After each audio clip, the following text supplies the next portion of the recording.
మీరు బలహీనులు కాక ధైర్యం వహించుడి, మీ కార్యము సఫలమగును. 2 దినవృత్తాంతములు 10:7. నీవు చేపట్టి ప్రతి మంచి పని సఫలమగును, అధైర్యపడకు, నీ కార్యమును జరిగించువాడు దేవుడే. నరుల యోచన, నరుల నిర్ణయము, నరుల సలహాలు అక్కడకు రావు. నేను పుట్టించింది దేవుడే, నీ ద్వారా ప్రతి మంచి పనిని జరిగించువాడు దేవుడే. రక్షణ కార్యమైన, స్వస్థత కార్యమైన, అద్భుత కార్యమైన మరియు శుభకార్యమైన ప్రతి మంచి కార్యాన్ని నెరవేర్చువాడు దేవుడే.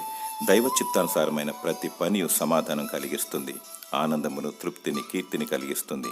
ఆయన చిత్తము తెలుసుకున్నటకు దేవునికి మొరపెట్టాలి, దేవుని చిత్తములోనే కొనసాగాలి. ఇల్లు విషయంలో, పెళ్లి విషయంలో, మరి ప్రతి చిన్న విషయంలో దైవ చిత్తమే జరుగులాగా చూసుకోవాలి.